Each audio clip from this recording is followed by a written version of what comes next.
Educational and sports foundation సంయుక్త ఆధ్వర్యంలో తెలంగాణ భాషా సాంస్కృతిక సౌజన్యంతో నిర్వహించబడుతున్న స్వామి వివేకానంద జయంతి నేపథ్య యువ కవి సమ్మేళన సాహితీ సదస్సుకు శుభాభివందన చందనం. ఈ సభ వాస్తవానికి స్వామి వివేకానంద జయంతి జనవరి 12. అయితే ఆ రోజు అనేక కార్యక్రమాల ఒత్తిడి ఉంటుంది, మనకు తెలిసిన అంశమే. కాబట్టి 2 రోజుల ముందుగా కార్యక్రమం మనం జరుపుకుంటున్నాం. ఏదేమైనా ఈరోజు జరుపుతున్న ఈ కార్యక్రమానికి కూడా విశిష్టత కనిపిస్తోంది. ఇప్పుడే నేను కిందికి వెళ్ళి వచ్చాను. కింద అంటే మనం రెగ్యులర్గా చేసేటటువంటి మినీ హాల్లో కొత్త తెలంగాణ చరిత్ర బృందం ఆధ్వర్యంలో తెలంగాణ పునర్దర్శనం పేరుతో ఒక సదస్సు జరుగుతోంది. అంటే తెలంగాణను ఒక పునర్దర్శనం చేయడం, గత చరిత్రను తిరిగి తవ్వి ప్రజలకు యువతరానికి అందించే ఒక మహదాశయంతో ఒక కార్యక్రమం జరుగుతుంది. ఆ తెలంగాణ చరిత్ర పునర్దర్శన కార్యక్రమం కింద జరుగుతుంటే భారతదేశ చరిత్ర పునర్దర్శన కార్యక్రమం మనం పైన పైడి జయరాజ్ హాల్లో జరుపుకోవడం, పక్కనే సాంస్కృతిక కార్యక్రమాలు. ఈ రెంటికి ఈ మధ్యన ఒక అవినాభావం. ఎందుకంటే సంస్కృతి సంప్రదాయాలే. ఎందుకంటే నారాయణ రెడ్డి గారు ఒక మాట అన్నారు, అంత కడివెడు పాలపై ఒకంత మీగడ పేరినట్టుగా మనకు మిగులును మంచి అది ఏ సంప్రదాయము అన్నారు. అట్ట ఈరోజు ఈ రెండింటిని ముడివేసి అనుసంధానింపజేసే ఒక సాంస్కృతిక కార్యక్రమం కూడా జరుగుతుంది. అది విశేషమైతే ఇంకా విశేషం ఉందంటే ఇది మనం రెగ్యులర్గా జరుపుకునే కార్యక్రమం మినీ హాల్లో జరిగితే ఈరోజు పైడి జయరాజ్ హాల్లో జరుగుతుంది. నాకు ఇక్కడికి వచ్చి చూడగానే ఆశ్చర్యం వేసింది. ఇది సముచితమేమో ఇక్కడ జరపడము అని. ఎందుకంటే ఇది చాలా ఎత్తుగా ఉంది,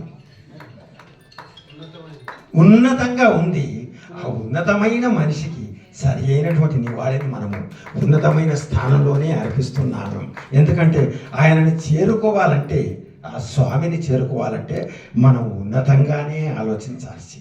కాబట్టి ఒక సదాశయంతో ఉన్నతమైనటువంటి ఆసనంలో వేదిక పైన కార్యక్రమం చేస్తున్నాం. పోతే ఆ తలపాగ స్వామి వారిది పగిడి, ఆ పగిడి వారిది పైడి జయరాజ్ హాల్లో. పైడి అన్నా పగిడి అని ఒకటే. పైడి జయరాజ్ హాల్లో పగిడి అంటే తలపాగ, వారికి చిహ్నం సంకేతం తలపాగ. ఆ తలపాగ స్వామి ఉత్సవం ఇక్కడ చేస్తున్నాం. విచిత్రం ఏంటంటే ఆ తలపాగ కట్టినాయన తలపులను ఎన్ని తలలో పాగ వేశారు ఒక్కసారి మనం ఆలోచించాలి. తలలో పాగ వేయాలి. వారి ఆలోచనాధారల్ని మనము ఆవహింప చేసుకోగలిగినప్పుడే స్వామి వివేకానందకు సరైనటువంటి నివాళి అర్పించినటువంటి వాళ్ళమవుతాం. ఆయన గురించి ఇంతకుముందే కవి సమ్మేళనం మన సోదరి రాధాకుసుమ గారి ఆధ్వర్యంలో వారు నిరంతర సాహితీ సీమను సతత హరితం చేసే ఒక ధార ఆమె ఆధ్వర్యంలో ఇంతకుముందే కార్యక్రమంలో జరిగాయి. అనేక మంది స్వామి వివేకానంద యొక్క జీవన వైశిష్టాన్ని అనేక పార్శ్వాల్లో ఆవిష్కరణ చేశారు. వారి గురించి ఎంత చెప్పినా తక్కువే. నిజానికి వారిది అల్పాయుష్యుడు. కేవలం 1863వ సంవత్సరంలో, అంటే భారతదేశం యొక్క ప్రప్రథమ స్వాతంత్ర సంగ్రామం జరిగిన తర్వాత కొద్ది రోజులకి జన్మించిన మహాత్మా గాంధీ కంటే 6 సంవత్సరాలు పెద్దవాడు మాత్రమే. అంటే 1863లో జన్మించిన వ్యక్తి కేవలం 1902లో, అంటే 39 సంవత్సరాలు శ్రీ నామోజు బాలాచార్య సారు వింటారా? మీరు ఇక్కడ ఉంటే మీరు వింటుంటే మేము ఇక్కడ ఉంటుంటే బాగుండదు.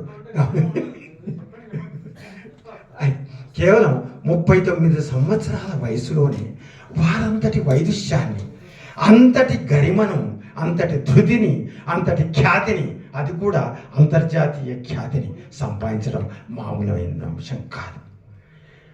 ఒక డార్విన్ పరిణామ సిద్ధాంతం ఏం చెప్తుంది? డార్విన్ ఏం చెప్పాడు? కండగలవాడిదే దండ. ఎవడైతే బలవంతుడో వాడు మాత్రమే ప్రపంచంలో ముందుకు వెళ్ళగలడు, నెగ్గగలడు అన్నాడు. దాన్ని స్వామి వివేకానంద మరొక మాటలో ఏమన్నాడు? ప్రపంచం ఎప్పుడైనా కూడా బలవంతులను మాత్రమే గుర్తిస్తుంది. కాబట్టి నా భారతదేశం, ముఖ్యంగా నా భారతీయ యువకులు బలంగా ఇనుప కండరాలతో ఉండాలి, ఉక్కు నరాలతో ఉండాలి. మీరు అట్లా ఉండగలిగినప్పుడే భారతదేశాన్ని మీరు పునర్నిర్మించడం చేయగలరు, పునర్దర్శనం చేయగలరని చెప్పాడు. ఎందుకు చెప్పాడు? ఆయన జన్మించిన, ఆయన జీవించిన సమకాలీన సమాజం అటువంటిది. అప్పుడు భారతదేశం పురిటి నొప్పులు పడుతుంది. స్వతంత్రం కోసం ఆయన గమనించాడు. అందుకే ఆయన ఒక మాట అన్నాడు. చాలామందికి ఈ విషయం తెలియకపోవచ్చు. ఆయన ఒక మాట అన్నాడు. చాలామంది ఆ విషయంలో ఆయనకు కొంత వ్యతిరేకించినా ఆయన జంకు గొంకు లేకుండా ఒకటే అన్నాడు, నాకు నెపోలియన్ ఆదర్శం అన్నాడు. నెపోలియన్ పేరు తెలిసిందే కదా, ఫ్రాన్స్ చక్రవర్తి. ఆయన మొత్తం యూరప్ ఖండాన్నే ఉక్కిరి బిక్కిరి చేశాడు, చిందర బందర చేసేసి తన యొక్క జాతీయవాదానికి ఆయన ఒక సంకేతంగా మారిపోయాడు. అంటే ఇక్కడ నెపోలియన్ యొక్క జాతీయవాదాన్నో, నెపోలియన్ యొక్క నియంతృత్వాన్ని కాదు, ఇక్కడ ఈయన ఉద్దేశం రవి అస్తమించని బ్రిటిష్ సామ్రాజ్యాన్ని నెపోలియన్ వ్యతిరేకించాడు. ఆ విషయాన్ని, ఆ వ్యతిరేకించిన అంశాన్ని ఈయన ఆమోదించాడు. అంటే బ్రిటిష్ సామ్రాజ్యానికి వ్యతిరేకంగా నేను కూడా పోరాటం చేస్తాను, పోరాటం చేసే వాళ్ళకు నేను కూడా మద్దతు ఇస్తానని చెప్పకనే చెప్పిన వ్యక్తి స్వామి వివేకానంద.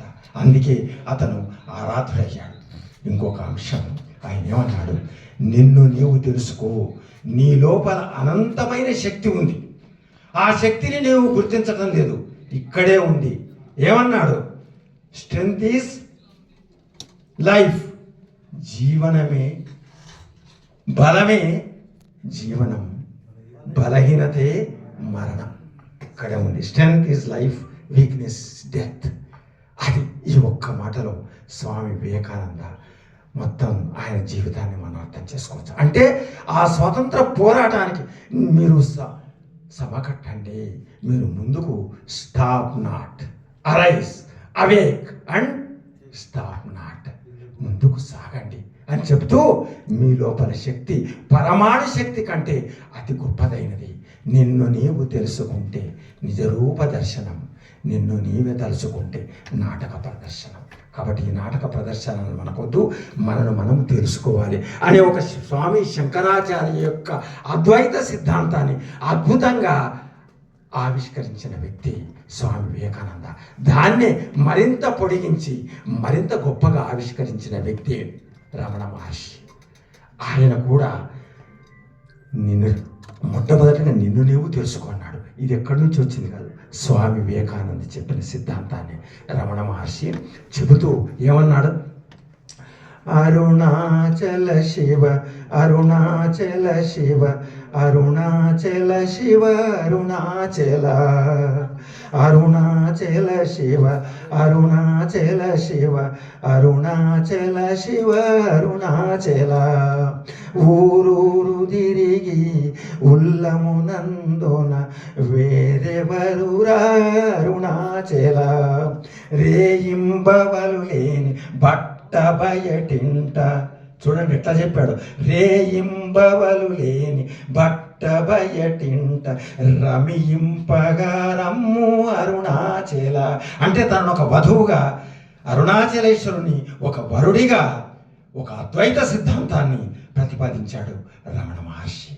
అంతటి ఒక అద్భుతమైనటువంటి సైద్ధాంతిక పునాదికి, తాత్వికతకు సూత్రీకరించిన వ్యక్తి స్వామి వివేకానంద.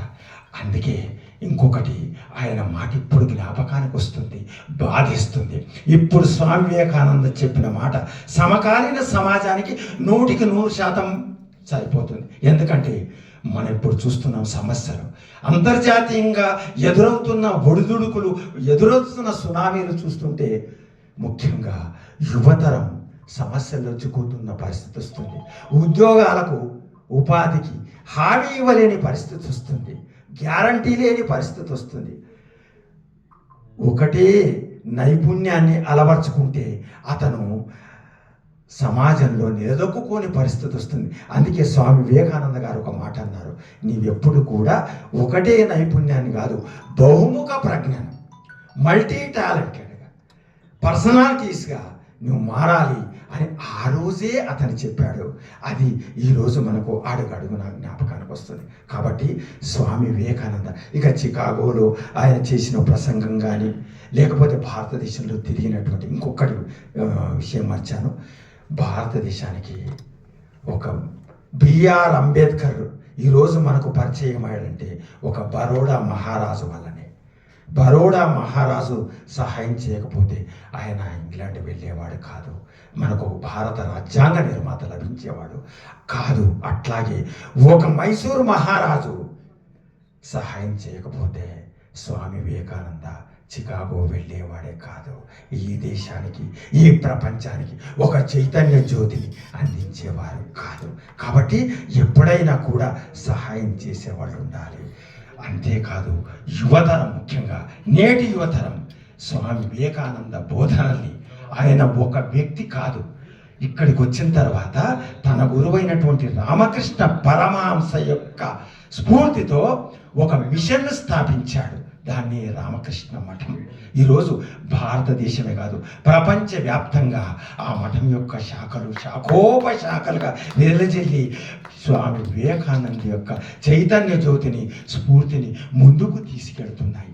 ఆ చైతన్యంలో, ఆ ధారలో మనం కూడా ముందుకెళ్లాల్సినటువంటి అవసరం ముందుగా ఉందని చెప్పేసి ఇంత ఎత్తున ఆ స్వామిని అందుకోవడానికి ఈ పైడి జయరాజ్ సమావేశం ఏర్పాటు చేశారు. కాబట్టి ఇక్కడికి ఎత్తుగా వచ్చి ఆయనకి నివాళి అర్పించడం కాదు. కాబట్టి మనం, మళ్ళీ చెబుతున్నాను, ఆ తలపాగ స్వామిని అందుకోవాలంటే ఆ తలలో ఉండే పాగని, తలలో ఉండే తలపుల్ని మన తలలో బాగా వేయాలి. వేయగలిగినప్పుడే మన స్వామి వివేకానందకు సరి అయినటువంటి నివాళుల్ని, శ్రద్ధాంజలను అర్పించగలుగుతాం. అటువంటి గొప్ప స్ఫూర్తిని కన్నా భారత కన్యాకుమారికి వందనం. ధన్యవాదాలు.